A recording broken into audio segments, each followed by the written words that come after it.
தலைப்பு செய்திகள். கொழும்பு புறக்கோட்டையில் பாரிய தீ விபத்து.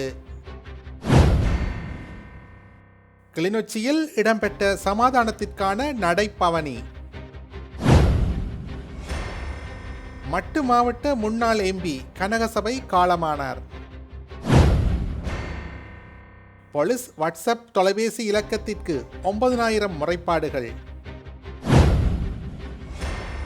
அமெரிக்க அதிபர் டொனால்ட் ட்ரம்ப் நிர்வாகத்தின் கடுமையான விசா நடைமுறைகள். இனி விரிவான செய்திகள். கொழும்பு புறக்கோட்டை மெல்பர்ன் வீதியில் நேற்று மாலை பாரிய தீ விபத்தொன்று இடம்பெற்றுள்ளது. குறித்த பகுதியில் உள்ள அலங்கார மின்விளக்கு கடையிலேயே தீ விபத்து ஏற்பட்டுள்ளது. இதன் காரணமாக குறித்த பகுதி முழுவதும் புகை மண்டலமாக காட்சியளித்தன.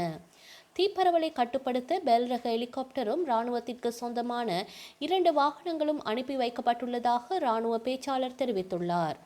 செல்வநாயகம் நினைவு அறக்கட்டளையின் அனுசரணையில் வடமாகாணத்தில் தெரிவு செய்யப்பட்ட 30 இளைஞர்களுக்கு சமாதானம் தொடர்பாக பயிற்சி வழங்கப்பட்ட நிலையில் உலக சமாதான தினத்தை முன்னிட்டு நடைபவனி ஒன்று அவர்களால் திட்டமிடப்பட்டது.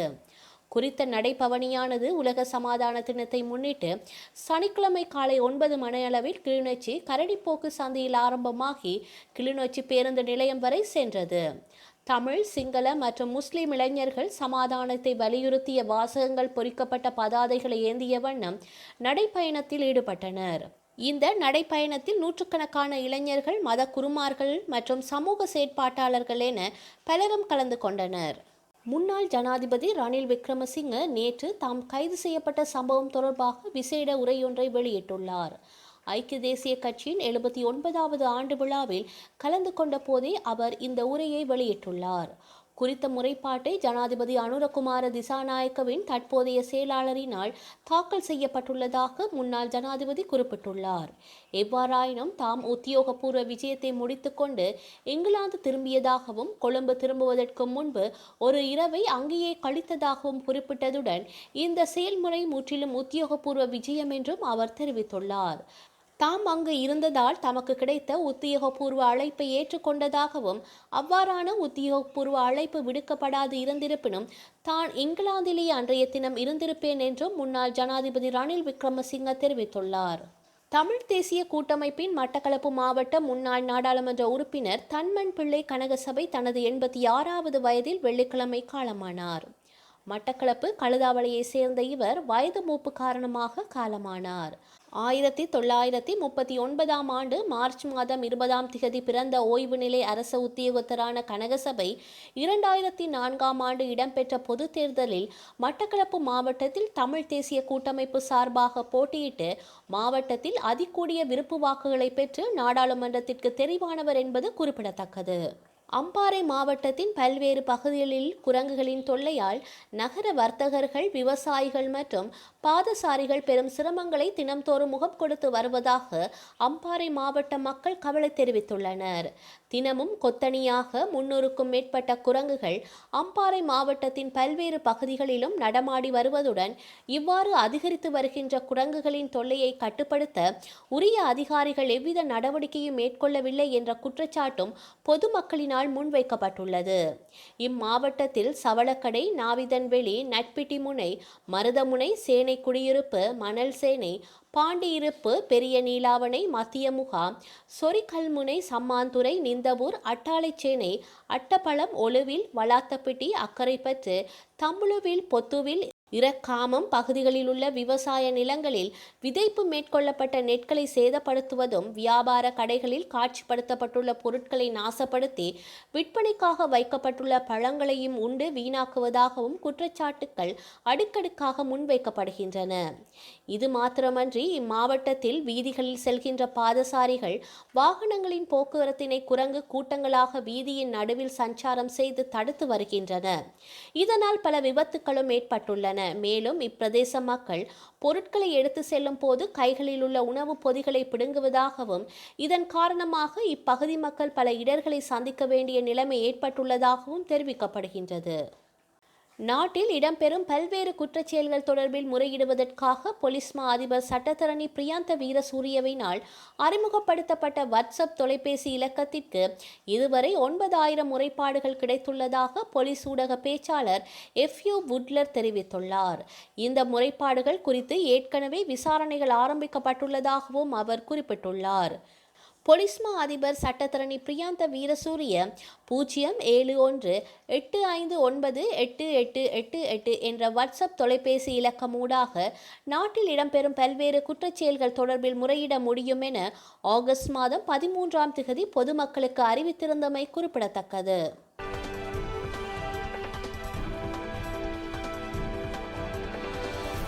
சூடானில் துணை இராணுவ படை மசூதி மீது நடத்திய ட்ரோன் தாக்குதலில் 43 பேர் கொல்லப்பட்டனர்.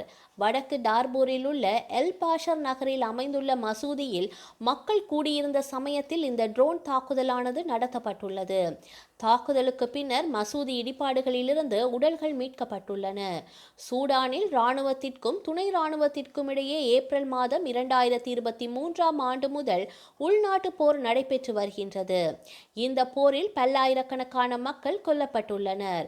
லட்சக்கணக்கான மக்கள் இடம்பெயர்ந்துள்ளனர். குறிப்பாக எல் பாஷர் நகரில் கடந்த ஒரு வாரத்திற்கும் மேலாக இரு தரப்புக்கும் இடையே கடுமையான மோதல்கள் நடைபெற்று வருகின்றன. ஆப்கானிஸ்தானில் தலிபான்களால் 8 மாதங்களாக சிறைப்பிடிக்கப்பட்டிருந்த பிரிட்டிஷ் தம்பதியினர் விடுவிக்கப்பட்டுள்ளனர். 20 ஆண்டுகளுக்கு மேலாக ஆப்கானிஸ்தானின் பாமியன் மாகாணத்தில் பீட்டர் ரெனால்ட்ஸ் மற்றும் அவரது மனைவி பார்பி வசித்து வந்தனர். அங்கு கல்வி மற்றும் பயிற்சி அமைப்பை அவர்கள் இணைந்து நடத்தி வந்தனர். இதற்கிடையே கடந்த பிப்ரவரி மாதம் 1ஆம் திகதி வெளியே சென்று வீடு திரும்பும் போது காரணம் எதுவும் கூறாமல் கைது செய்யப்பட்டனர். அவர்கள் இருவரையும் விடுவிக்க கோரி மேற்கு நாடுகள் வலியுறுத்தி வந்தன. மேலும் ரெனால்ட் தம்பதியை விடுதலை செய்ய தலிபான்களிடம் கத்தார் அரசு மத்தியஸ்த பேச்சுவார்த்தை நடத்தியது. இந்நிலையில் பல தரப்பின் தொடர் வலியுறுத்தலின் பேரில் பீட்டர் மற்றும் அவரது மனைவி பார்பி ஆகியோரை தலிபான் அரசு தற்போது விடுதலை செய்துள்ளது. அவர்கள் இருவரும் ஆப்கானிஸ்தான் தலைநகர் காபூலில் உள்ள சர்வதேச விமான நிலையத்திலிருந்து விமானம் மூலம் இங்கிலாந்து திரும்பியதாக தெரிவிக்கப்பட்டுள்ளது. அமெரிக்க அதிபர் டொனால்ட் ட்ரம்ப் நிர்வாகத்தின் கடுமையான விசா நடைமுறைகள், வெளிநாட்டவர் மீதான அடக்குமுறை ஆகியவை நாளுக்கு நாள் மோசமடைந்த வண்ணம் உள்ளன.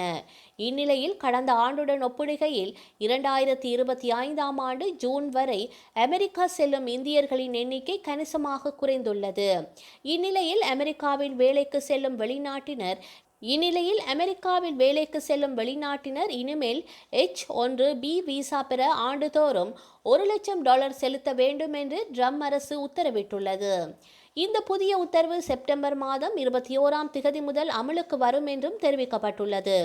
அடுத்த 12 மாதங்களுக்கு இது செயலில் இருக்கும் என்று உத்தரவை நீடிப்பது குறித்து பின்னர் முடிவு செய்யப்படும் என்றும் தெரிவிக்கப்பட்டுள்ளது. அமெரிக்காவிற்கு நுழைபவர்களுக்கு மட்டுமே இந்த உத்தரவு பொருந்தும் என்றும் வேலை வாய்ப்புகளை அமெரிக்கர்களுக்கே தக்க வைக்க வேண்டும் என்ற நோக்கத்துடன் இந்த முடிவு எடுக்கப்பட்டுள்ளதாக வெள்ளை மாளிகை செய்தி தொடர்பாளர் விளக்கம் அளித்துள்ளார்.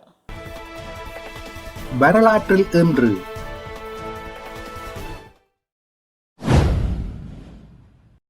1989 இலங்கையின் மனித உரிமை செயற்பாட்டாளர் ராஜினி திரணகம யாழ்ப்பாணத்தில் சுட்டுக் கொல்லப்பட்டார்.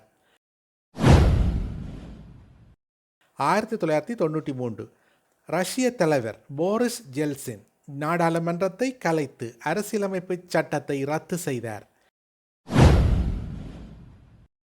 1999 தாய்வானில் இடம்பெற்ற நிலநடுக்கத்தில் 2400 பேர் உயிரிழந்தனர். 2013 கென்யாவில் பல்பொருள் அங்காடி ஒன்றில் அல் சபாப் இஸ்லாமிய தீவிரவாதிகள் நடத்திய தாக்குதலில் 67 பேர் கொல்லப்பட்டனர். செய்திகளை உடனுக்குடன் தெரிந்து கொள்ள உடனே சப்ஸ்கிரைப் செய்து பெல் பட்டனை கிளிக் பண்ணவும்.